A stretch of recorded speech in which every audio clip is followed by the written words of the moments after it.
السلام علیکم ورحمۃ اللہ وبرکاتہ۔ الحمدللہ رب العالمین والصلاة والسلام علی رسولہ الکریم، اما بعد فاعوذ باللہ من الشیطان الرجیم، بسم اللہ الرحمن الرحیم۔ وَإِذَا قِيلَ لَهُمْ آمِنُوا كَمَا آمَنَ النَّاسُ قَالُوا أَنُؤْمِنُ كَمَا آمَنَ السُّفَهَاءُ ألا إنهم هم السفهاء ولكن لا يعلمون وإذا لقوا الذين آمنوا قالوا آمنا وإذا خلوا إلى شياطينهم قالوا إن معكم إنما نحن مستهزئون الله يستهزئ بهم ويمدهم في طغيانهم يعمهون أولئك الذين اشتروا الضلالة بالهدى فما ربحت تجارتهم وما كانوا مهتدين مثلهم كمثل الذي استوقد نارا فلما أضاءت ما حوله ذهب الله بنورهم وتركهم في ظلمات لا يبصرون ثم بكم عمي فهم لا يرجعون أو كصيب من السماء فيه ظلمات ورعد وبرق يجعلون أصابعهم في آذانهم من الصواعق حذر الموت والله محيط بالكافرين يكاد البرق يخطف أبصارهم كلما أضاء لهم مشوا فيه وإذا أظلم عليهم قاموا ولو شاء الله لذهب بسمعهم وأبصارهم إن الله على كل شيء قدير صدق اللہ العظیم۔ یہ سورۃ البقرہ کے دوسرے رکوع کے آیات مبارکہ ہیں۔ گزشتہ آیت نمبر 12 تک اس کی وضاحت کی گئی تھی اور کچھ 13 بھی اس کی کچھ وضاحت کی تھی۔ باقی اب جو آیات ہیں انشاءاللہ اس کی وضاحت کریں گے ہم بتوفیق الہی۔ سورۃ البقرہ کا دوسرے رکوع میں اللہ سبحانہ و تعالیٰ بہت تفصیل کے ساتھ خاص طور پہ ان لوگوں کا تذکرہ کیا ہے جو منافقین ہیں، اور علماء یہود بھی ہیں اس میں۔ تو اب اس میں منافقین کے جو اوصاف تھے وہ تو آپ کے سامنے آ گئے گزشتہ، اور بھی مزید کچھ آ رہے ہیں اس سلسلے میں۔ یہاں پہ اللہ تبارک و تعالیٰ نے خاص طور پہ وہ لوگ یہ دعویٰ کر رہے تھے کہ ہم بھی ایمان والے ہیں، اور اس سلسلے میں بحث مباحثے بھی ہو رہے تھے، لیکن ان کے دلوں کے اندر ایمان نہیں تھا، اصل میں زبان پہ تھا۔ تو اب اللہ تبارک و تعالیٰ پر اگر واقعے میں تم یہ دعویٰ کر رہے ہو کہ ہم ایمان والے ہیں، تو اللہ سبحانہ و تعالیٰ فرمایا کہ جو لوگ اصحاب رسول صلی اللہ علیہ وسلم صحابہ کرام جس طرح ایمان لائے ہیں، تمہارا ایمان اگر اس طرح ہوگا تو پھر تم مومن ہیں۔ اگر نہیں، تمہارا ایمان صرف تم اپنے طور پہ ثابت کر رہے ہو جبکہ وہ صحابہ کرام کے ایمان کے مماثل نہیں ہیں، تو پھر تم مومن نہیں ہیں۔ اس کی بھی تفصیلات میں گزشتہ بیان کر چکا تھا۔ اب چونکہ صحابہ کرام کی بہت بڑی اہمیت ہے قرآن مجید میں، بلکہ یوں کہہ لیجئے آپ کہ جو کچھ بھی ہمیں دین ملا ہے وہ صحابہ کرام ہی کے ذریعے سے ملا ہے، اور رسول اکرم صلی اللہ علیہ وسلم اپنے 23 سالہ محنت کے اندر جس جماعت کو تیار کیا وہ صحابہ کرام تھے۔ اگر صحابہ کرام کے پاس ایمان نہیں ہے، یا پھر وہ ایمان نہیں جو اللہ کو مطلوب ہے، تو پھر قیامت تک کے لیے کوئی ایمان والا پیدا ہی نہیں ہو سکتا جو اللہ کو مطلوب ہے۔ پھر کیونکہ جب دور رسالت میں اگر وہ ایمان والے ویسے نہیں ہیں تو پھر بعد میں کہاں سے پیدا ہوں گے وہ؟ رسول اکرم صلی اللہ علیہ وسلم کی تربیت میں جب کوئی ایسے نہیں پیدا ہوئے نہیں تو پھر بعد میں کیسے ہوں گے؟ اسی لیے اللہ سبحانہ و تعالیٰ فرمائے کہ نہیں، بلکہ صحابہ کرام کی جو جماعت ہے وہ مثالی جماعت ہے۔ اللہ تبارک و تعالیٰ کو جو ایمان مطلوب تھا وہ ایمان پورے کا پورا صحابہ کرام کے ساتھ کے پاس موجود تھا. اسی لیے اللہ نے صحابہ کرام کو ایمان میں معیار قرار دیا، اور تا قیامت تک کے لیے آنے والے انسانوں کو اگر تم واقع میں ہدایت چاہتے ہو تو اصحاب رسول صلی اللہ علیہ وسلم کے طریقے پہ اگر تم چلو گے تو پھر تمہیں ہدایت ملے گی. ایک آیت مبارکہ میں عرض کرتا ہوں یہاں پہ، گزشتہ نہیں بتایا تھا میں نے، وہ سورہ ایک نساء کی آیت بھی ہے جس میں اللہ سبحانہ و تعالیٰ فرماتے ہیں، سورہ نساء ہے، سورہ آل عمران ہے، تو بہرحال وہاں آیت مبارکہ ہے کہ وَمَن يُشَاقِقِ الرَّسُولَ مِن بَعْدِ مَا تَبَيَّنَ لَهُ الْهُدَىٰ وَيَتَّبِعْ غَيْرَ سَبِيلِ الْمُؤْمِنِينَ نُوَلِّهِ مَا تَوَلَّىٰ وَنُصْلِيهِ جَهَنَّمَ وَسَاءَتْ مَصِيرًا.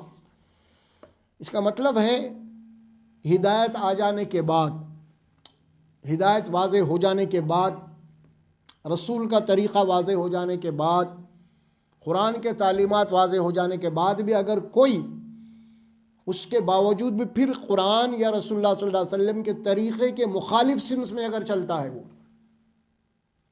ایک ہے مخالفت کرنا زبانوں سے، وہ تو اہل کفر ہے، ایک ہے رسول اللہ صلی اللہ علیہ وسلم کے طور و طریقے کے مخالف سمت میں چلنا، اللہ کے نے ایسا کرے اور انہوں اس کو الٹا کر رہے ہیں. تو یہاں یہ بات فرمائی گئی من بعد ما تبین الہدی واتبع غیر سبیل المؤمنین. پھر اس کے بعد صحابہ کرام کا آیا، اور جو سبیل المؤمنین جو ہے یعنی صحابہ کرام، اگر ان کے راستے سے ہٹ جائے گا، ہٹ کے کوئی اپنا عقیدہ ایمان بنائے گا، تو پھر اللہ تبارک و تعالیٰ کو یہ ایمان مطلوب نہیں ہے. اللہ کو جو ایمان مطلوب ہے وہ صحابہ والا ایمان مطلوب ہے. اسی لیے فرمایا کہ سبیل المومنین بول تو صحابہ کرام کا طریقہ، اگر ان سے ہٹ کے اپنے طور پہ اگر وہ کے راستے پہ چلے گا، سبیل المومنین ما تبین الہدی واتبع غیر سبیل المومنین نولیہ ما تولی. اللہ کیا فرماتے ہیں؟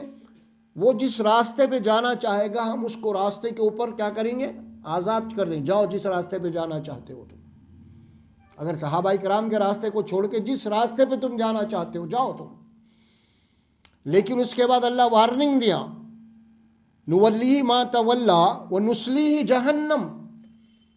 اور پھر صحابہ کرام کے طریقے کو چھوڑ کے جو بھی طریقہ تم اختیار کرو گے، جو راستہ بھی تم اپناؤ گے، اس راستے کی منزل جو ہے وہ جہنم ہے. پھر وساءت مصیرا، اور پھر بہت برا ٹھکانہ ہے جس کی طرف یہ لوٹ کے جا رہے ہیں. تو یہ بات مجموعی طور پہ ہمیں معلوم کرنا ہے کہ ہمارے عقائد و اعمال میں صحابہ کرام ہمارے تمثیل بنے ہیں. تو اسی لیے ہم جو بھی عمل کریں گے اب تو صحابہ کرام کا کوئی نہ کوئی ہمیں عمل ثابت کرنا پڑے گا کہ بھئی یہ صحابہ سے ثابت ہے، تو وہ دین ہوگا. اگر دور صحابہ میں عمل نہیں ہے دینی اعتبار سے، اور بعد میں لوگوں نے ایجاد کر لیا ہے اسے، تو دین نہیں ہوگا، بلکہ دین کے اندر ایک نئی ایجاد ہوگی جس کو حدیث میں بدعہ کہا گیا، یعنی گمراہی اور ضلالت ہوگی. یہ ہے اصل بات. اچھا، اس کے بعد اللہ نے فرمایا، اب چلیے تفصیلات آئی تھی، وَإِذَا قِيلَ لَهُمْ آمِنُوا كَمَا آمَنَ النَّاسُ قَالُوا أَنُؤْمِنُ كَمَا آمَنَ السُّفَهَاءُ. جب ان لوگوں سے یہ بات کہی جاتی ہے کہ تم صحابہ کی طرح ایمان لاؤ جس طرح دوسرے لوگ ایمان لائے ہیں، تو یہ جواب کیا دیتے ہیں معلوم ہے؟ کیا ہم ان بے وقوفوں کی طرح ایمان لائیں؟ یعنی صحابہ کرام ان کے نظروں میں بے وقوف تھے. کس کے نظروں میں؟ یہ منافقین کے نظروں میں، اور یہ اہل کتاب کے علماء کے نظروں میں، منکرین حق کے نظروں میں صحابہ کرام جو ہے وہ بے وقوف تھے ان کی نظروں میں. تو اسی لیے کہتے ہیں یہ بے وقوف ہیں یہ لوگ. تو اللہ فرمائے کہ بے وقوف صحابہ نہیں ہے، بے وقوف تم ہے. اصل میں بے وقوف تم ہے فرمایا، لیکن تمہیں اس کی حقیقت کا علم نہیں ہے تمہیں، کیونکہ تمہارے سامنے صرف دنیا ہے، دنیا پرست لوگ ہیں تم. لہٰذا تم ہر چیز کو ناپیں گے اور تولیں گے تو دنیا کے نفع و نقصان کو سامنے رکھ کے ناپیں گے تولیں گے تم. اصحاب رسول کا ایمان کیا ہے؟ جو بھی صحابہ کرام ہے کو کام کریں گے تو آخرت کو سامنے رکھ کے کرتے ہیں کہ اس کا نتیجہ رزلٹ آخرت میں کیا نکلنے والا ہے. یہ بنیادی فرق ہے منافقین میں اور صحابہ کرام میں. منافق جو ہوتا ہے کہ وہ ہمیشہ اس کے سامنے دنیا کا مفاد ہوتا ہے، اور کوئی کام ایسا نہیں کرنا چاہتا وہ جس کے وجہ سے دنیا میں اس کا نقصان ہو جائے، یا حق کے اوپر چلنے سے اگر اس کا کوئی نقصان ہو رہا ہے دنیا کے اندر تو پھر وہ حق کو بازو ہٹا دے گا، پھر وہ یہ منافق کی علامت ہے۔ لیکن اصحاب رسول صلی اللہ علیہ وسلم کا ایمان کیا ہے؟ دنیا کا بڑے سے بڑا نقصان جو برداشت کرتے ہیں لیکن آخرت کا نقصان نہیں برداشت کرتے، وہ تھا صحابہ کے ایمان۔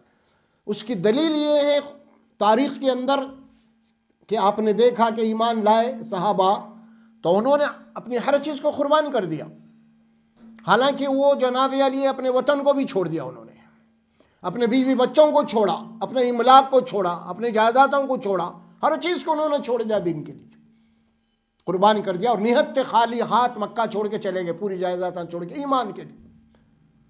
تو صحابہ کرام کے پاس تو آخرت کا تصور تھا اصل میں، اور یہ منافقین تو ظاہر ہے کہ دنیا کے نفع نقصان سامنے رکھتے ہیں، یہی فرق ہے اصل میں۔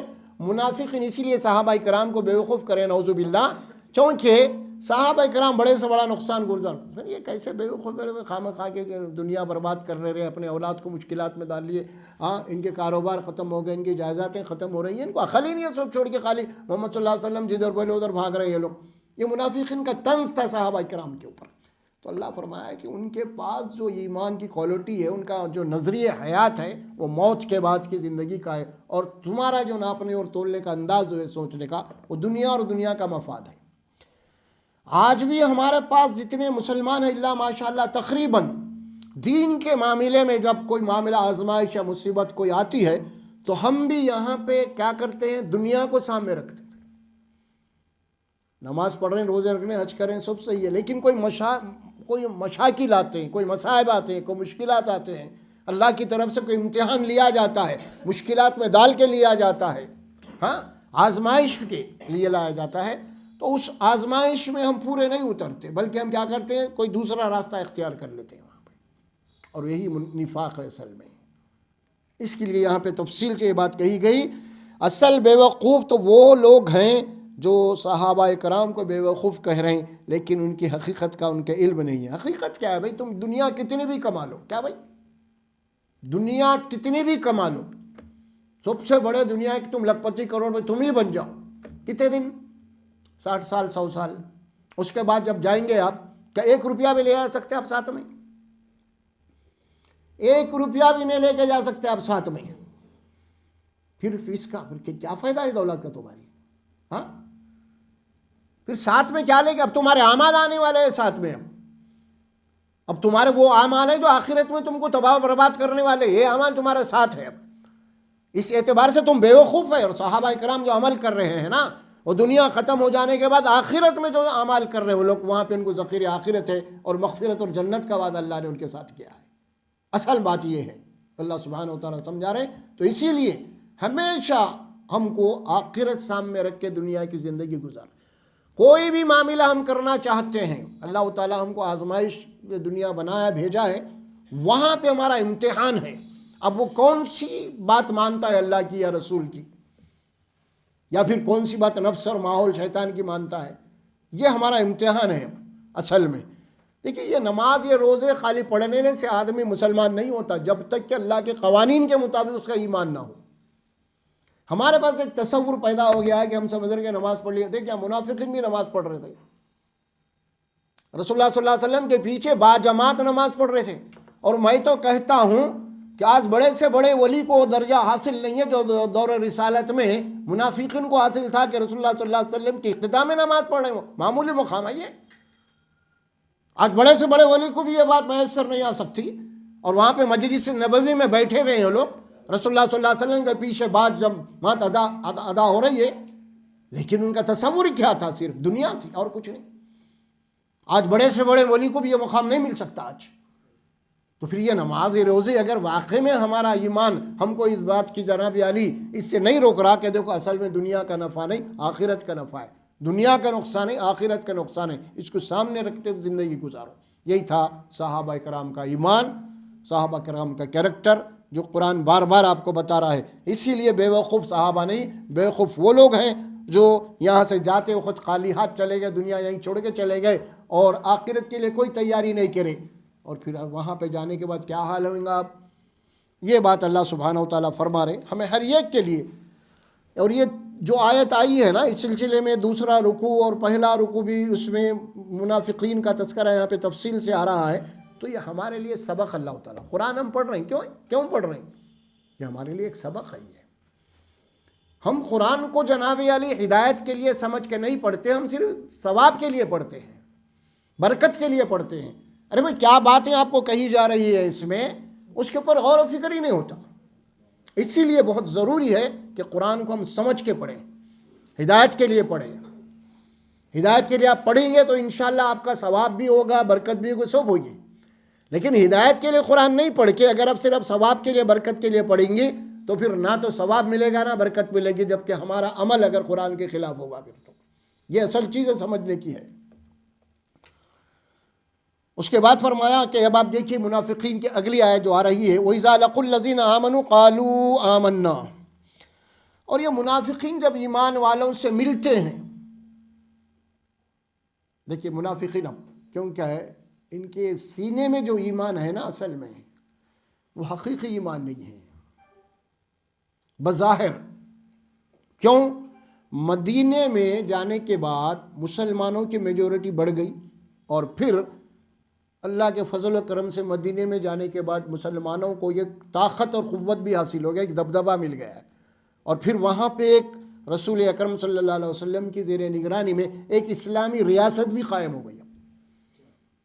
ہاں اب تو ایسی صورت میں ظاہر ہے کہ جب اسلامی قوانین آ گئے، اسلامی ایک ریاست قائم ہو گئی، تب اس کے جو حقوق تھے مسلمانوں کے اس ریاست میں، وہ حقوق جناب علی کافروں کے نہیں ہو سکتے، منافقین کے بھی نہیں ہو سکتے. تو انہوں نے اب کیا کیا، وہ حقوق کو حاصل کرنے کے لیے انہوں نے کہا ہم بھی ایمان والے ہیں.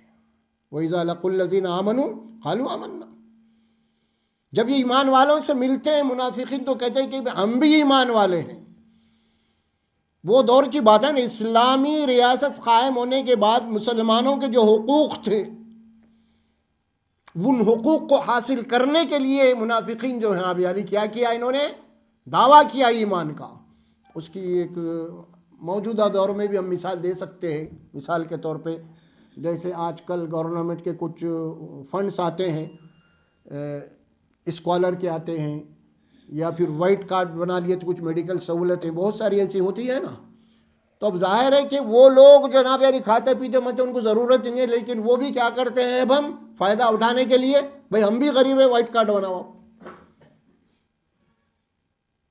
تو یہ منافقین وہی کر رہے تھے مدینے میں، ارے ہم بھی مسلمان ہیں بھئی ہم کو بھی حقوق دیو تم. یہ جناب علی یہ دوسروں کا حق مارنے کے لیے کیا کرے، ہم بھی ایمان والے ہیں مفاد کے لیے. آج بھی اگر کوئی یہ کرتا اس قسم کی حرکتیں، الحمدللہ اس کو اللہ نے سب کچھ دیا ہے، اس کے بعد اسکالرشپ کو ڈالتا ہے کہ میں بھی غریب ہوں، یا یہ کہے کہ میں بھی جناب علی غریب ہوں وائٹ کارڈ چاہیے، تو ظاہر ہے کیا ہوگا، اگر آپ غریب نہیں ہیں لیکن آپ جھوٹ بول رہے ہیں تو اللہ حقیقت میں آپ کو غریب بنا دے گا. ہاں یہ ذہن میں رکھیے آپ، حقیقت میں بنا دے گا پھر غریب. یہ نہیں کرنا چاہیے. آپ دوسروں کا حق آپ مار رہے ہیں اس طرح کر کے. ایک منافق کی نشانی ہے. یہ بھی ایک ایمان والوں سے ملتے ہیں تو کہتے ہیں کہ ہم ایمان والے ہیں، ہم بھی ایمان والے ہیں. اور وَإِذَا خَلَوْا إِلَىٰ شَيَاطِينِهِمْ، اور جب یہ اپنے شیاطین، اب یہاں پہ کیا بات کہی، شیاطین سے مراد وہ لوگ جو منافقین کے سردار تھے، ان کے بڑے تھے، جب ان کے پاس جاتے ہیں تو کیا کہتے ہیں یہ لوگ، قَالُوا إِنَّا مَعَكُمْ، حصر کے الفاظ ہیں نہیں، قَالُوا إِنَّا مَعَكُمْ، کہتے ہیں کہ بے شک ہم تو تمہارے ساتھ ہیں. اب کیا کہا انہوں نے، اب اس کے بعد جب وہ کہتے ہیں کہ بھائی ہمارے ساتھ کیسے، ہم تو دیکھ رہے ہیں تم مسجد نبوی میں جا رہے ہیں، مسلمانوں کے پاس بیٹھ رہے ہیں، مسلمانوں کے ساتھ اٹھ رہے ہیں، نمازیں پڑھ رہے ہیں تم لوگ، یہ سب بھی دیکھ رہے تھے، ہم کہے ہمارے ساتھ کیسے ہے تم پھر، ہے نا. اب وہ کہتے ہیں وہ سردار شیاطین منافقین کے، تو اب یہ کیا جواب دیتے ہیں وہ سنیے آپ. انما نحن مستہزئون، حصر کے الفاظ ہیں، کہتے ہیں ارے بھائی حقیقت میں ہم تمہارے ساتھ ہیں، اور پھر تم مسجد میں جا رہے ہیں، پھر رسول کے ساتھ نماز پڑھ رہے ہیں، فلاں فلاں ساری چیزیں دیکھ رہے ہیں. مستہزئون، ہم تو ان کا مذاق اڑاتے ہیں جا کے وہاں پہ. کیا کر رہے ہیں ہم؟ کیوں جا رہے ہیں وہاں پہ؟ کہ رسول کی بات سننے تھوڑا ہی جا رہے ہیں، ایمان لانے کی تھوڑا ہی جا رہے ہیں ہم تو صرف مذاق اڑانا چاہتے ہیں ان کا، کچھ ان کی باتیں یہاں سے لے کے بعد میں مذاق اڑاتے ہیں، پھر ان کا مسخرہ بنا کرنے کے لیے ہم جا رہے ہیں وہاں پہ۔ یہ تھا ان کا جواب۔ اب اس میں کیا نصیحت ہے ہمارے لیے؟ اگر کوئی کسی جماعت میں بیٹھا ہوا ہے جا کے، آج کسی دینی محفل میں ہے، اگر وہ ہدایت کے لیے نہیں بیٹھا یہاں پہ، بلکہ اسی لیے بیٹھا کہ یہاں سے میں کچھ کیڑے نکالوں گا، اب کچھ نکتہ چینی کروں گا اب میں یہاں سے، ہدایت کے لیے نہیں، تو پھر یہ کون ہوگا؟ آپ وہی ہے، یہی منافقین ہے۔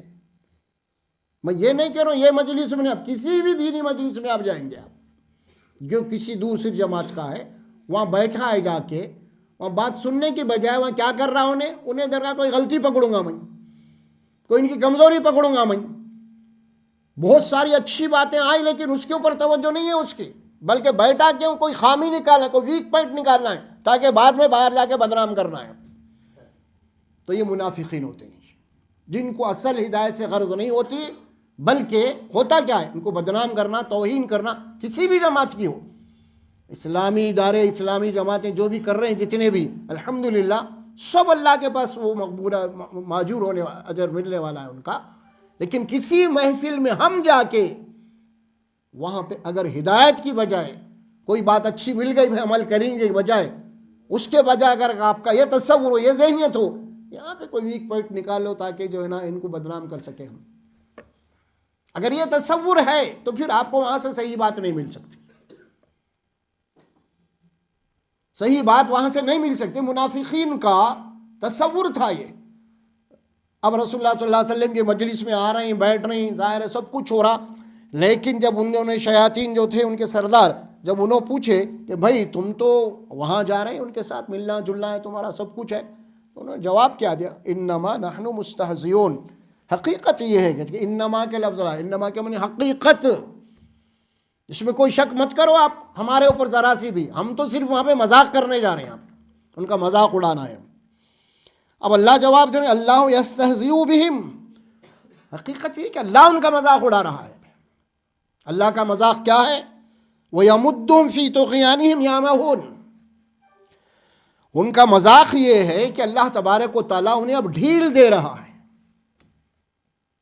ان کی سرکشی میں اور ان کے غلط رویے میں اللہ تبارک و تعالیٰ جہاں تک جانا چاہتے تم جاؤ، مہلت دے رہا اللہ تعالیٰ، مہلت پہ مہلت، تو غیانم یعمہون، اور وہ لوگ اس راستے پہ اللہ کی دی ہوئی مہلت کو لوگ غلط سمجھ کے کہہ رہے، اس کے اندھے بن کے اس راستے پہ جا رہے ہیں۔ حق کیا ہے، حق معلوم کرنے کا تصور ہی نہیں ہے ان کا۔ اللہ تعالیٰ فرمایا کہ اب میں انہیں ڈھیل دے رہا ہوں، کہاں تک جاتے ہیں جانے دیجیے، سرکشی۔ اب اس کے بعد اللہ کیا فرماتے ہیں، اب دیکھیے اب فائدہ کیا ہوا اس سے ان کا۔ اولئک الذین اشتروا الضلالۃ بالہدی، یہی وہ لوگ ہیں، ایسے ہی وہ لوگ ہیں جنہوں نے ہدایت کے بدلے میں گمراہی کو خریدا۔ گمراہی کے معنی کیا ہے بھائی؟ ہم پڑھے تھے وَلَضَّالِّينَ پہ سورہ فاتحہ میں۔ گمراہی کے معنی یہ ہے کہ آپ حق بات سے پلٹ جانا، حق معلوم ہونے کے بعد بھی آپ جناب علی سے پلٹ جانا، ہدایت سے پلٹ جانا، آپ گمراہی، سیدھے راستے سے بھٹک جانا، یعنی سیدھا راستہ نہیں ملا آپ کو، بھٹک گئے۔ تو مطلب یہ ہوا، اب یہاں فرماتے ہیں اولئک الذین اشتروا الضلالۃ بالہدی، انہوں نے گمراہی کو ہدایت کے بدلے میں خریدا۔ فما ربحت تجارتہم وما کانوا مہتدین، اب اس کو اللہ تجارت بولے، ان کی یہ تجارت، ان کی یہ محنت جو ہے ان کو کوئی فائدہ نہیں پہنچائی، جو انہوں نے کیا حق بات کو انہوں نے کیا کیا، حق کے مقابلے میں گمراہی کو خریدا۔ بات سمجھ میں آ رہی ہے؟ اب بات یہ ہے رسول اکرم صلی اللہ علیہ وسلم کی مجلس میں بیٹھنے کے بعد جو بھی وہاں پہ لفظ نکل رہے الفاظ وہ پورے کے پورے حق ہے، پورے کے پورے حق ہے، چاہے وہ قرآن کی آیت ہو، چاہے رسول اکرم صلی اللہ علیہ وسلم کی قرآن کی تشریح ہو، جو آپ بیان کر رہے ہیں وہ پورے کے پورے برحق حق ہے وہ۔ لیکن انہوں نے کیا کیا اس محفل میں، اس حق بات کو چھوڑ کے انہوں نے کیا کیا، اب گمراہی کو خریدا، انہوں چھوڑ دیا، وہاں پہ حق نہیں لیے وہاں سے، بلکہ وہاں پہ اس حق بات کے اندر انہوں نے کچھ کیڑے نکالے، شک و شبہات پیدا کیے رسول اللہ صلی اللہ علیہ وسلم سے متعلق بیٹھ کے۔ چنانچہ اس سے پہلے بھی آیت آئی تھی، سورہ آل عمران میں آئیں گی وہ آیت تفصیل کے ساتھ، اتنی شرارت کیا علماء یہود نے کہ کچھ لوگوں کو سکھا کے بھیجتے تھے، لوگ جاؤ رسول اللہ صلی اللہ علیہ وسلم کے مجلس میں بیٹھو جا کے، اور وہاں پہ جا کے رسول اللہ صلی اللہ علیہ وسلم جاؤ صبح کا وقت ہے کہ جاؤ، ایسی ایک ٹیم بنا دی تھی انہوں نے کہ جا کے وہاں پہ ایمان لاؤ، کلمہ پڑھو رسول اللہ صلی اللہ علیہ وسلم کا، اور پھر شام میں انکار کر دو۔ اب کیا ہوگا اس سے، نتیجہ کیا نکلیں گا؟ نتیجہ یہ نکلے گا اب جو کمزور مسلمان تھے، جو ابھی ابھی نئے اسلام میں داخل ہوئے تھے، ان کے دلوں کے اندر شک و شبہات پیدا کرنے کے لیے روش بنائی تھی انہیں۔ اچھا جب لوگ پوچھیں گے ارے بھائی کیا ہوا، آپ تو ایمان لائے تھے نا، پھر انکار کیوں کر دیے؟ بھائی ہم سنے تھے وہ رسول برحق ہے، وہ قرآن برحق ہے، لیکن وہاں پہ جانے کے بعد کچھ بھی سچ نہیں دکھ رہا وہاں پہ۔ اب یہ باہر نکل کے شوشے چھوڑنا، یہ منافقین ٹٹولتے پھرنا ہے، غلطیاں کہاں ہو رہی، جبکہ نبی کی مجلس میں کوئی غلطی نہیں، کوئی خطا نہیں، لیکن وہاں پہ ایک بہتان باندھنا، تراشنا، اس کے بعد بھائی کیا ہوا، آپ ایمان لائے تھے پھر کیوں اسلام کو چھوڑ دیا آپ؟ نہیں بھائی ہم جو سوچے تھے رسول حق ہوں گے، قرآن حق ہوں گا، سب سچ ہوں گا، لیکن وہاں پہ جانے کے بعد ہم خود دیکھے، لیکن جو باتیں بولی جا رہی ہے وہ نہیں، بہت اس کے اندر شک و شبہات ہے، وہ صحیح نہیں لگ رہا ہم کو۔ اب جو کمزور ایمان والے تھے نئے ان کے اوپر کیا اثرات پڑیں گے اب؟ لہذا اس طرح نے کیا کیا، یصدون عن سبیل اللہ، لوگوں کو اللہ کی ہدایت کے راستے سے روکنے کے ایک آڑ بن گئے لوگ۔ اب بات یہی تک محدود نہیں، یہ کیریکٹر قیامت تک رہیں گا، اب آج بھی ہے، اس وقت بھی ہے، آج بھی ہے دینی جماعتوں کے اندر۔ یہ کیا جماعت ہے؟ ارے وہ جماعت، ارے وہ تو گمراہ لوگ ہیں، بولے روکنا دور سے، فتوے جاری کر دینا دور سے، ارے وہ جماعت فلاں، ارے وہ کون ہے بھائی، وہ منکرین حدیث ہے۔ ارے بھائی آپ آئیے بیٹھیے دیکھیے، آپ دور سے جناب فتوے لگا دینا ہے، لوگوں کو اللہ کے راستے سے روک رہے ہیں۔ اب جا کے ارے کوئی بندہ جا رہا ہے وہاں پہ قرآن سن رہا ہے، ہدایت کے لیے ہے، جا رہا ہے، آپ اس مجلس سے روک رہے ہیں لوگوں کو، آپ، یہ منافقین کا طرز عمل ہے جی، قطعی نہیں کسی بھی جماعت کے لیے۔ ہمارے لیے بھی آپ بیٹھے ہوئے ہیں تو آپ کوئی حق نہیں ہے کہ کسی جماعت کے خلاف آپ کس قسم کے الفاظ استعمال کریں۔ قرآن آپ کو پابند کر رہا ہے اس معاملے میں۔ کسی بھی جماعت کے متعلق آپ کا طرز عمل یہ نہیں ہونا چاہیے۔ اگر آپ کو اس جماعت سے اختلاف ہے، علم اختلاف، تو اس جماعت میں جا کے جماعت کے ذمہ داروں سے آپ کو گفتگو کرنا ہے۔ کیا بھائی؟ اس کے بعد کوئی رائے قائم کر رہے ہیں، آپ نہ ملے ہی نہیں، کچھ بھی نہیں، کیا بھی نہیں، جناب سن لیے ایک کان سے، اس کے بعد شروع کر دیا آپ اس کے خلاف، آپ تو بڑے مجرم ہے نا، جرم ہے یہ۔ اور ایک حدیث بھی آتے ہیں اس سلسلے میں، بڑی پیاری حدیث ہے، رسول اللہ صلی اللہ علیہ وسلم فرماتے ہیں کفا بالمرء کذبا ان یکذب بکل ما سمع۔ اللہ کے نبی فرماتے ہیں ایک آدمی کے جھوٹا ہونے کے لیے کیا بات کی، کس بات کیا کافی ہے؟ ایک آدمی کو وہ جھوٹا ہونے کے لیے کیا کافی ہے؟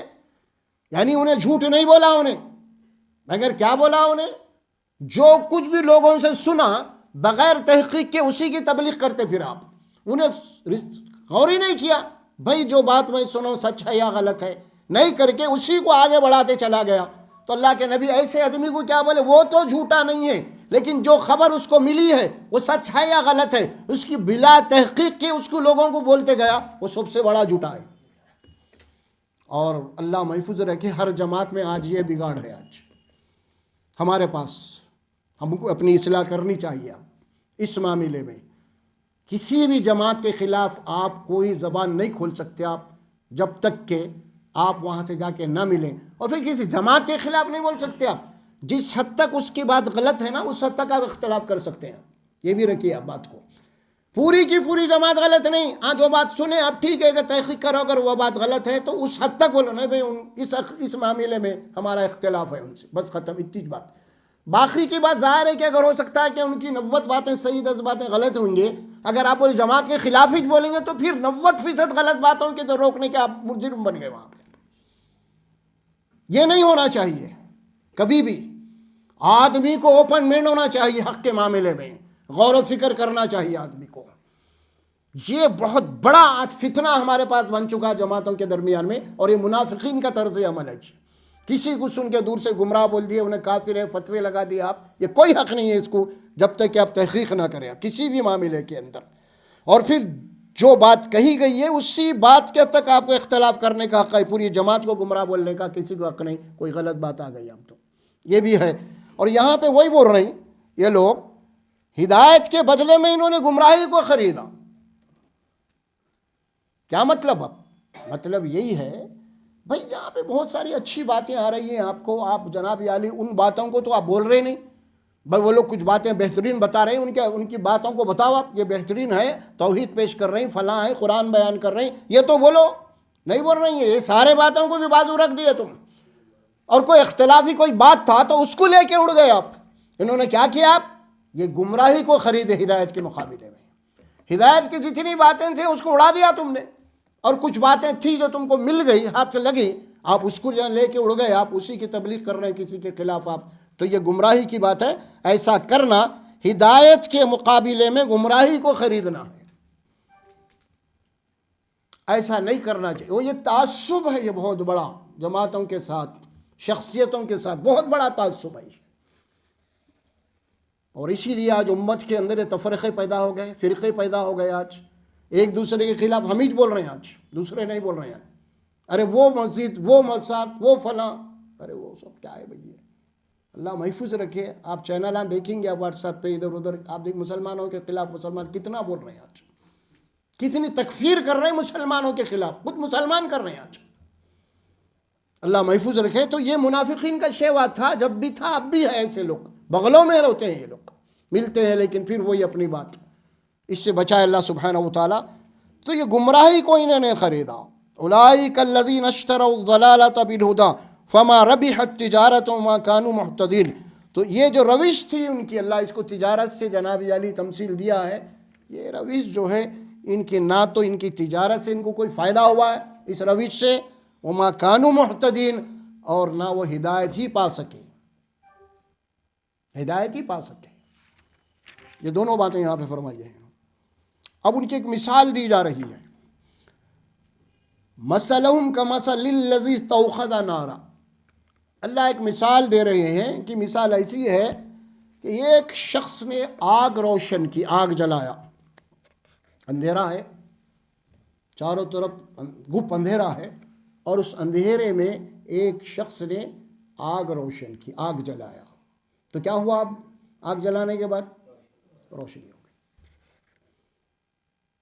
اب یہ آگ جلانے والے کون ہیں اس تمثیل میں؟ اللہ کے نبی ہے, وہی الہی ابھی ہے.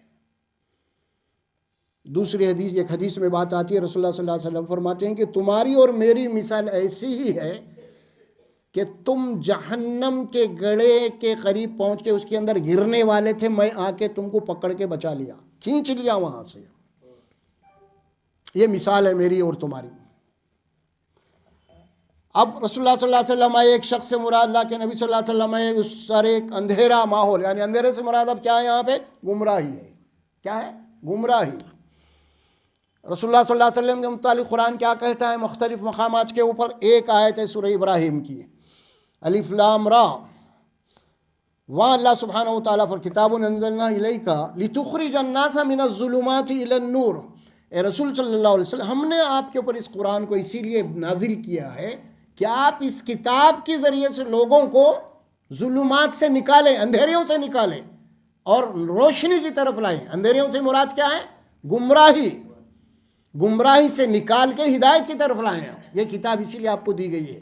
وہاں سورہ ابراہیم کا پہلا آیت ہے. اور یہاں پہ ایک آگ سے روشن کیا گیا، مثال آپ آ کے ایک آگ روشن کی، اور روشن کرنے کے بعد کیا ہوا؟ فلما ازات ما حولہ، جب آگ روشن کرنے کے بعد اس آگ کے قریب کا جو علاقہ تھا وہ روشن ہو گیا، وہ روشن ہو گیا۔ ذہب اللہ بنورہم وترکہم فی ظلمات لا یبصرون، اب وہ روشن تو ہو گیا، لیکن اب چونکہ باہر کی روشنی تو آ گئی۔ اب ایک آدمی اگر آگ روشن کیا اور آگ جل گئی، روشنی بھی آ گئی، لیکن وہ روشنی آنے کے بعد، آگ جلنے کے بعد ایک آدمی اپنی آنکھ نہیں کھولا، سوتا پڑا ہوا ہے، آنکھ نہیں کھولا، تو کیا وہ روشنی، مثال کے طور پہ صبح ہو گئی، سورج نکل گیا، لیکن جو آدمی سوتے پڑا ہوا ہے اس کے لیے تو سورج کا نکلنا نہیں نکلنا دونوں برابر ہے۔ پھر کیوں؟ یہ بات ہے نا، کیونکہ دو روشنیاں ہیں، ایک روشنی خارجی، ایک روشنی اندر کی ہے۔ یا وہی مثال آ رہی ہے، باہر کی روشنی تو روشن ہو گئی، لیکن ان کے دل کے اندر ہدایت کی طلب ہی نہیں ہے۔ بات سمجھ گئے؟ نہیں ہے نا، منافقین کے پاس ہدایت کی طلب کہاں ہے؟ واضح دلائل آ گئے، واضح روشنی آ گئی، ہدایت کیا ہے گمراہی سے چھانٹ کے بتا دیا گیا، سب ہو گیا ہے، لیکن اس کے باوجود فلما آزاد، سارا ماحول روشن ہو گیا، ہر چیز واضح ہو گئی، لیکن ہوا کیا اس کے بعد میں؟ اب جب یہ لوگ جو ہے اپنے دل کی آنکھ سے نہیں دیکھے اس روشنی کو، تو اب اللہ اس کے جواب میں کیا فرماتے ہیں؟ ذہب اللہ بنورہم، بس اللہ نے ان کی روشنی کو سلب کر لیا، لے لیا، اب ان کے ہدایت کی طلب نہیں ہے۔ وترکہم فی ظلمات لا یبصرون، اور اللہ نے ان کو اندھیریوں میں چھوڑ دیا، اب ان کو کوئی بھی سجائی نہیں دیتا، بصیرت ختم ہو گئی ان کی۔ قرآن کے متعلق یہ بات کہی، اللہ سبحانہ وتعالیٰ سورہ انعام میں فرماتے ہیں،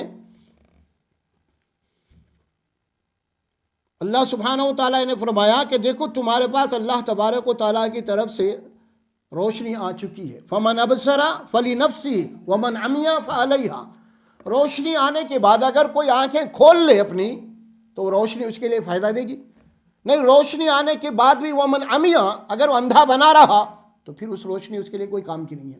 یہ نبی بھی آ گئے، یہ قرآن بھی آ گئے، لیکن ان کو نہ تو قرآن سے تعلق ہے نہ تو نبی سے ہے، تو پھر یہ روشنی ان کے لیے کسی کام کی نہیں۔ یہ فیصلہ دیا، ذہب اللہ بنورہم وترکہم فی ظلمات لا یبصرون۔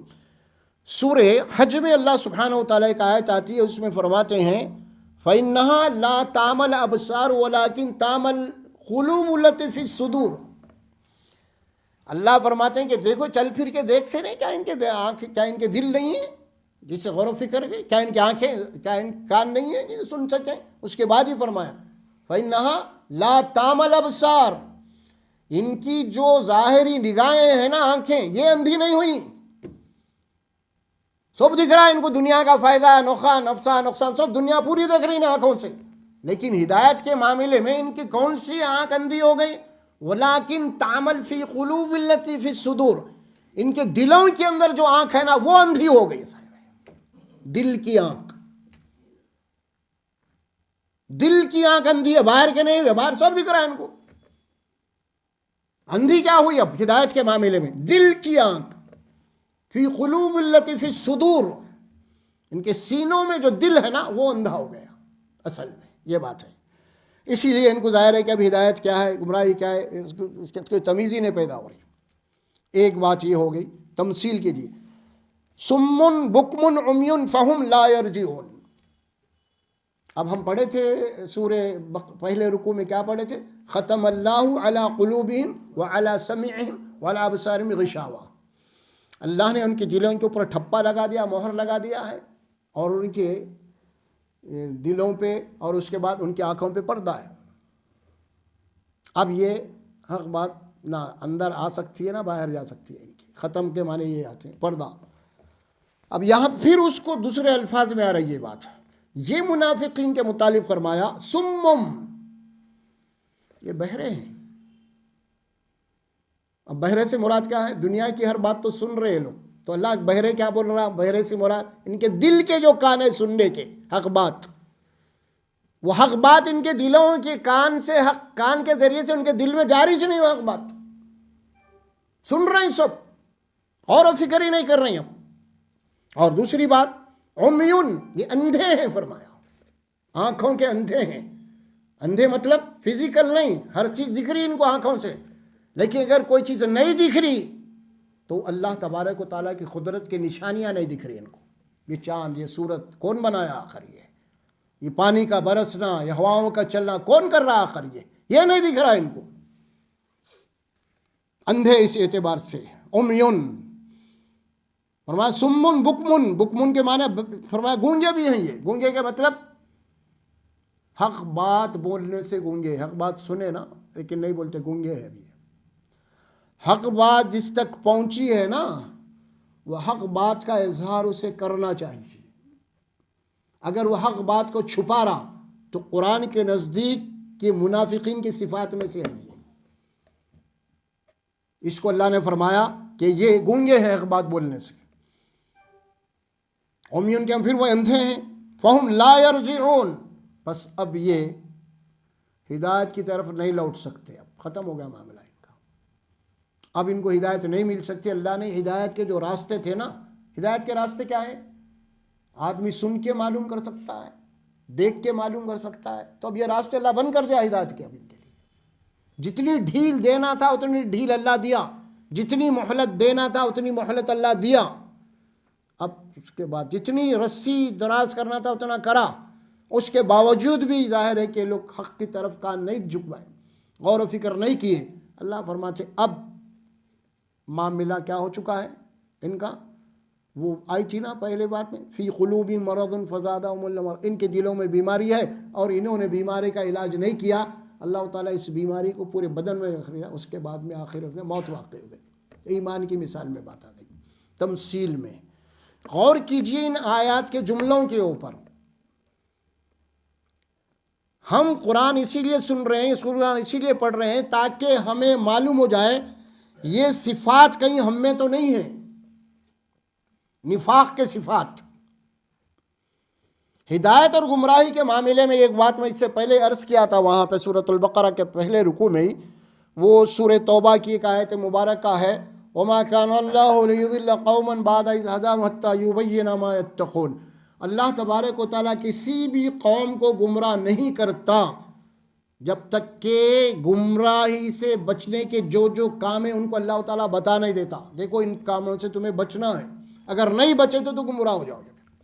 واضح طور پہ یہ بات کہی گئی ہے، اور یہاں پہ بھی آپ کو آئے گی بات آگے تیسرے رکوع میں بھی، وہاں پہ بھی دو آیتیں آتی ہیں، یضل بہ کثیرا ویہدی بہ کثیرا، وہ تیسرے رکوع میں آئیں گی بات۔ یہ آیت کے معاملے میں بہت سارے بحث مباحثے ہیں، اسی وقت ہم اس کی تشریح کریں گے انشاءاللہ تبارک و تعالیٰ۔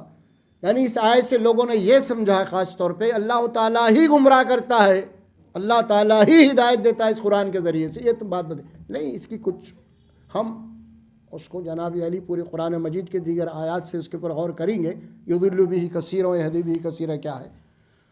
تو بہرحال دوسری ایک تمثیل دی، او کصیب من السماء فیہ ظلمات ورعد وبرق۔ اب یہ منافقین کی ایک مثال ہے، آسمان سے زوردار بارش ہو رہی ہے، تو یہ بارش سے مثال کیا ہے؟ اوپر آگ جلائے ایک شخص، وہ شخص کون تھے؟ محمد رسول اللہ صلی اللہ علیہ وسلم، پیغمبر کی مثال اوپر آ گئے۔ اب یہاں پہ دوسری مثال کیا ہے؟ او کصیب من السماء میں آسمان سے زوردار بارش ہو رہی ہے، تو یہ وحی الہی ہے، اللہ کی وحی ہے، اس کو اللہ نے قرآن کو جناب علی بارش سے تعبیر کیا ہے قرآن میں، وحی کو، کیونکہ بارش جو ہوتی ہے نا انسان کی زندگی کا دار و مدار بارش کے اوپر ہے پورا، مگر پانی نہیں تو پھر آدمی مر جاتے پھر پیاس سے۔ اسی طرح اگر معنوی طور پہ اگر وحی الہی نہیں ہے تو پھر اس کا ایمان نہیں مل سکتا اس کو۔ وحی الہی ایک بارش ہے، وہ روحانی سمجھ میں اللہ کی ہدایت، اس کا دل ایمان زندہ رہتا ہے بارش کے ذریعے سے۔ او کصیب من السماء، جب وہ بارش ہو رہی ہے زوردار آسمان سے، فیہ ظلمات، اور اس بارش میں کیسی ہے؟ اندھیرا بھی ہے، اندھیرے میں بارش ہو رہی ہے، اندھیری رات ہے اس میں زوردار بارش ہو رہی ہے، ورعد وبرق، اور اس بارش میں کیا ہو رہا پھر؟ ورعد وبرق، ایک تو بجلی کی کڑک بھی ہے وہاں پہ، اس کے اندر بادلیں ہیں، بجلی چمک رہی ہے، کڑک آ رہی ہے. تو یہ بجلی کی جب کڑک آتی ہے، بجلی کی چمک آتی ہے نا، تو منافقین کی تمثیل بتا رہے ہیں اللہ تعالیٰ، یجعلون اصابعهم فی آذان من الصواعق حذر الموت. یہ منافقین کیا کرتے ہیں؟ اس بجلی کی کڑک سے، چمک سے اپنے کانوں کے اندر انگلیاں ٹھوس لیتے ہیں، حذر الموت، موت کے ڈر سے. کھڑاکے دار بجلی جب برستی ہے نا، اب یہ منافقین کی مثال دیا. اور یہ مثالیں کیا ہیں اس میں؟ اب آذان، اپنے کانوں میں انگلیاں ٹھوس لیتے ہیں، حذر الموت، موت کے ڈر سے، اس بجلی کی کڑک آواز. واللہ محیط بالکافرین، اور اللہ احاطہ کیا ہوا ان کافروں کو، اپنے گھیرے میں لیا ہوا ہے. اب یہاں پہ تمثیل میں بات بتا دی گئی، منافقین کی ایک بارش سے تو مراد وہی الہی ہے. اور وراد و برق میں قرآن مجید میں اللہ تعالیٰ نے منافقین کے لیے جو عذاب کی آیات نازل کیے ہیں، اس کا ایک ڈر اور خوف ہے، یہ بتائی جا رہی ہے بات. اور اس اعتبار سے وہ لوگ جناب یار اپنے کانوں میں انگلیاں ٹھوس لیتے ہیں، اور اللہ تعالیٰ کافروں کو گھیرے میں لیا ہوا ہے. یکاد البرق یخطف ابصارہم، قریب ہے کہ وہ بجلی آ کے ان کے کانوں، جناب علی، ان کی آنکھوں کی روشنی کو ختم کر دے. ابصارہم کلما اضاء مشوا فیہ، اندھیری رات ہے، بارش ہو رہی ہے. کیا بھائی؟ اندھیری رات ہے، بارش ہو رہی ہے، جس کے اندر کڑک بھی ہے، بجلیاں بھی ہے، بجلیوں کی چمک بھی ہے. اب اللہ کیا پیاری تمثیل دیکھیں منافقین کے لیے. اسلام کے متعلق ان کا جو تعلق ہے نا، وہ یہاں بتایا. کلما اضاء لهم مشوا فیہ، جب بجلی کی چمک ہے، اندھیرا ہے خوب، اور بجلی چمکتی ہے تو راستہ معلوم ہو جاتا ہے نا، راستے میں کھڑے ہوئے ہیں لوگ، تو بجلی کی چمک جیسے معلوم ہے، راستہ ملا تو تھوڑا آگے بڑھ جاتے ہیں. مطلب کیا ہوا؟ اگر تھوڑا کچھ ان کو اسلام کے مطابق عمل کرنے میں کچھ تھوڑا سا دنیا کا فائدہ اگر مل رہا تو ہم بھی مسلمان ہیں بول کے آگے بڑھتے ہیں. ہاں بات سمجھ میں؟ روشنی اس کا، اندھیرے میں کھڑے ہیں، بارش بھی ہو رہی ہے، اور جب بجلی چمکی، جب تک اندھیرا تھا کچھ بھی نہیں دکھ رہا تھا نا، اب جب بجلی چمکی تو ظاہر ہے کہ سارا ماحول روشن ہو گیا. تو اب وہ بجلی کی روشنی سے انہیں آگے کا راستہ کچھ معلوم ہو گیا، تو تھوڑا وہ آگے چل لیتے ہیں وہ. تو مطلب یہ ہوا کہ یہ جو ایمان لائے بولے تھے نا منافقین، ان کو اگر اسلام کے اوپر عمل کرنے سے کچھ دنیا کا فائدہ ہوتا ہے نا، تو اس حد تک تھوڑا سا عمل کر لیتے ہیں، تھوڑا آگے بڑھ جاتے ہیں. سمجھ لیا؟ یہ تمثیل دیا ان کے لیے. مشوا فیہ وَإِذَا أَظْلَمَ عَلَيْهِمْ خَابُوا، جب بجلی چلے جاتی ہے، ختم ہو جاتی ہے، پھر وہی سناٹا اندھیرا آ جاتا ہے، پھر وہی مصائب، وہی مشکلات، پھر وہی امتحان.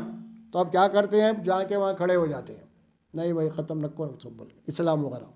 وَإِذَا أَظْلَمَ عَلَيْهِمْ خَامُوا، جب ان کے اندھیرا چھا جاتا ہے تو یہ کھڑے رہ جاتے ہیں.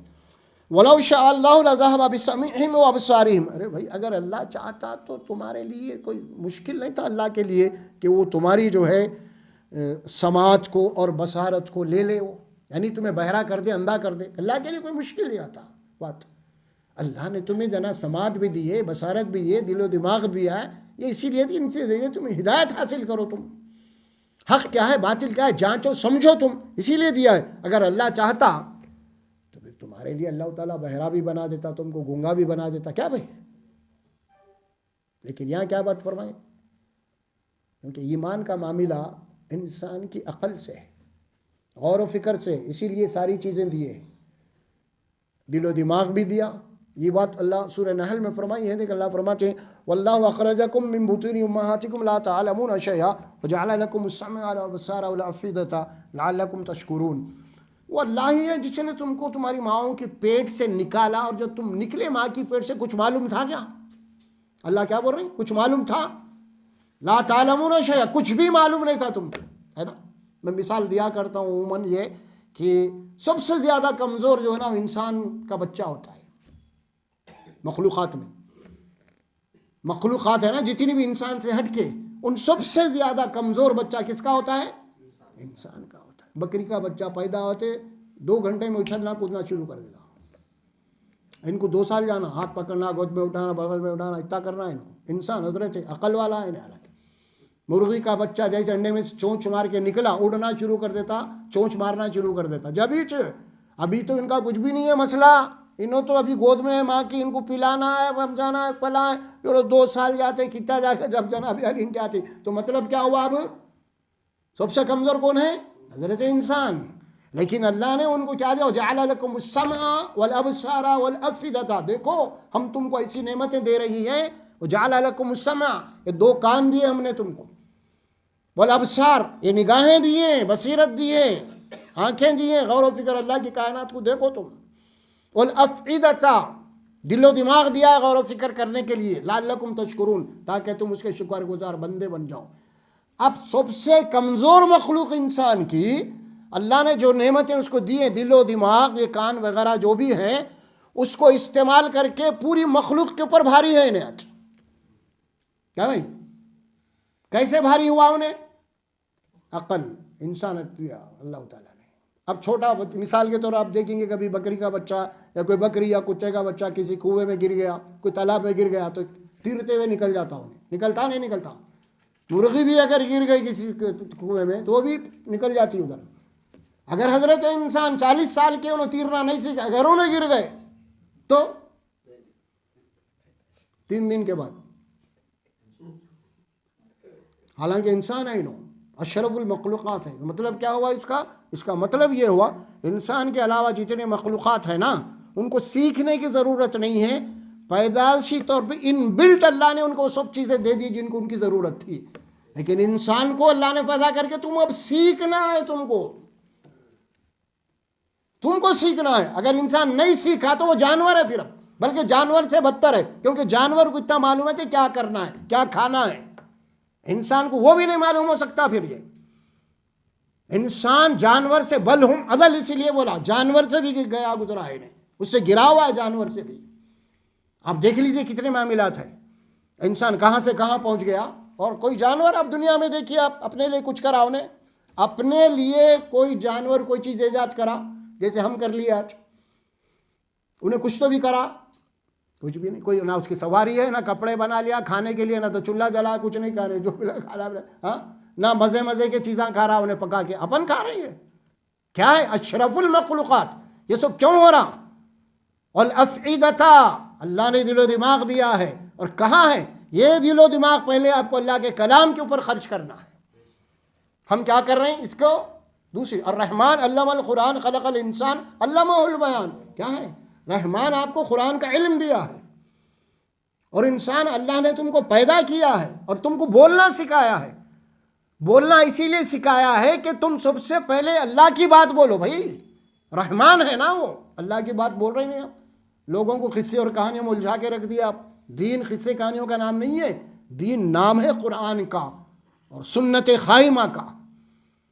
یہ بہت بڑی جناب یعنی ہمارے یہاں جو پیدا ہو گئی ہے نا، غلط فہمی سمجھے جو بھی سمجھے، اللہ تعالیٰ یہاں پہ بات بتا رہے ہیں نا، منافقین کا جو ذکر آ رہا ہے. ان اللہ چاہتا تو ان کے آنکھ بھی کی روشنی بھی لے لیتا، کان کی سماعت بھی لے لیتا. کیوں بھائی؟ یہ کان آنکھ اللہ نے دل و دماغ سے لیا کہ غور و فکر کے لیے دیا ہے آپ کو. دنیا کے اندر ایک واحد مخلوق ہے جو غور و فکر کرتی ہے، وہ ہے انسان. دوسرا کوئی بھی نہیں کرتا. جتنے بھی جانور ہیں نا، آپ تقریباً دیکھ لیں گے، انہوں کو اپنا راشن بھی اسٹاک نہیں کرتے. آپ کرتے غور، ارے کیا ہوتا ہے کہ بھائی کل کے دن سنبھال کے رکھتے ہیں اپن، دوسرے نہیں. یہ غور و فکر بات ہے. کل کی جو سوچ ہے نا وہ صرف انسان کے پاس ہے، جانور کے پاس کل کی سوچ نہیں ہے. اسی لیے غور و فکر بہت بڑی چیز ہے. اسی لیے قرآن مجید میں یہی بات کہی گئی نہیں، افلا یتدبرون القرآن ام علی قلوب اقفالها. کیا یہ لوگ قرآن کے اوپر غور نہیں کرتے، قرآن کے پڑھنے والے، یا پھر ان کے دلوں کے اوپر تالے لگ چکے ہیں؟ عقل استعمال کرو. افلا تعقلون افلا تتفکرون افلا تتذکرون. کیا غور و فکر کیوں نہیں کرتے تم لوگ؟ عقل کیوں نہیں استعمال کرتے تم لوگ؟ اللہ بار بار کہتا ہے، قرآن پڑھنے والوں کو کہتا ہے بار بار. یہ ہے. اور پھر اللہ نے یہ بات فرمائی، وَلَوْ شَاءَ رَبُّكَ لَآمَنَ مَن فِي الْأَرْضِ كُلُّهُمْ جَمِيعًا. اگر اللہ چاہتا تو زمین میں جتنے انسان ہیں سب مومن ہو جاتے. دیکھا آپ نے، سب مومن ہو جاتے. لیکن اللہ نے آپ کو عقل دے کے بھیجا کہ غور و فکر کرو. آزادی ہے آپ کو فکر کی، اب آزادی ہے فکر کی، اب غور و فکر کرو. اور اسی لیے دیا ہے یہ سماعت، یہ بصارت، یہ دماغ اسی لیے دیا ہے حق کے معاملے میں غور کو حق معلوم کرنے کے لیے. اگر یہ ہوتی بات کہ اللہ تعالیٰ اگر چاہتا تو پوروں کو مومن بنا دیتا.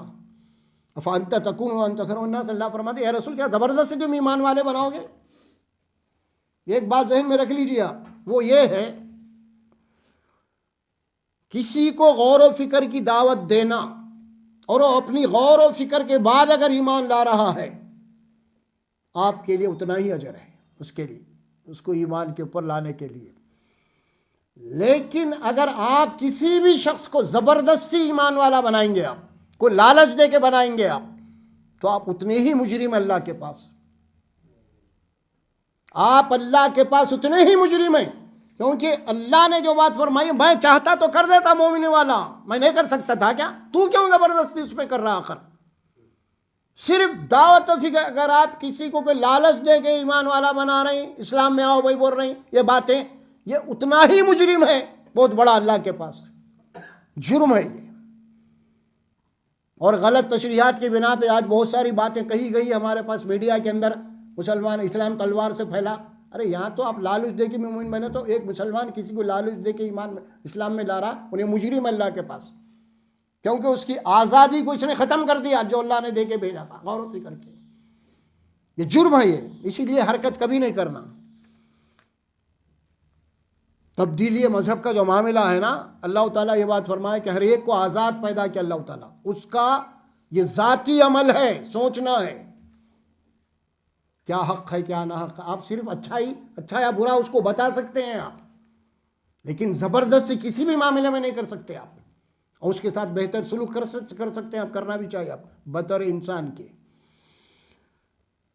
اس کے بعد فرمایا کہ اللہ چاہتا تو ان کی سماعت کو اور ان کی بصارت کو لے لیتا. اللہ کے لیے کوئی مشکل نہیں تھی بات یہ. ان اللہ علی کل شیء قدیر، اور بے شک اللہ تبارک و تعالیٰ ایسا کرنے کے اوپر پوری قدرت رکھتا ہے. اللہ ہر چیز پہ قادر ہے، قادر مطلق ہے وہ. یہ بار بار قرآن میں بہت مقامات پہ جملے آتے ہیں قرآن میں اللہ کے متعلق کہ وہ قادر ہے. اور اللہ کی قدرت کے لیے ایک تمثیل دی اللہ نے قرآن میں، وہ کیا ہے؟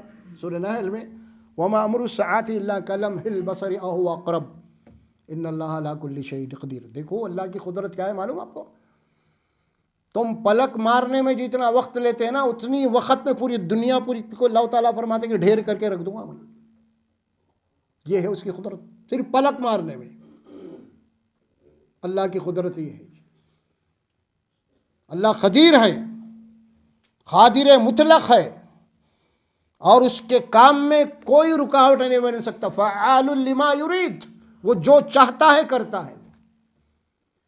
قرآن میں بہت مقامات پہ اس قسم میں آیات آتی ہیں آپ کے لیے، تو اللہ کو سمجھنا. چلیے دوسرا رکوع تو ختم ہو گیا آج الحمدللہ. اب یہ کل تیسرا رکوع شروع ہونے والا ہے. اب یہاں پہ 3 گروہ کا ذکر ہوا، مومنین کا، کافروں کا اور منافقین کا.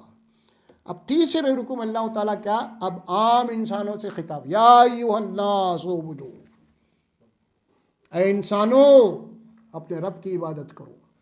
اس میں اللہ تبارک و تعالیٰ توحید کو بیان کر کے شرک کے جڑوں کو اکھاڑ کے پھینکا ہے. اس میں قرآن میں بھی یہ بات آئے گی اور عقل اس کی تصدیق کریں گی. کس بات کی تصدیق کریں گی؟ اس کائنات کا پیدا کرنے والا، اس کائنات کے نظم و نسق کو چلانے والا صرف اللہ کی ذات ہے، اس کے ساتھ کوئی شریک نہیں ہے. قرآن بھی گواہی دے گی، انسان کی عقل بھی گواہی دے گی، کائنات کا ذرہ ذرہ اس بات کی گواہی دے گا. انشاءاللہ اس کے اوپر اگلے نشست میں ہم توحید کے اوپر بات کریں گے اس آیت کے تحت. بارک اللہ لی ولکم فی القرآن العظیم ونفعنا وإياكم بالآيات وذكر الحكيم. وقولوا قولي هذا استغفر الله لي ولكم ولسائر المسلمين برحمتك يا ارحم الراحمين. السلام علیکم.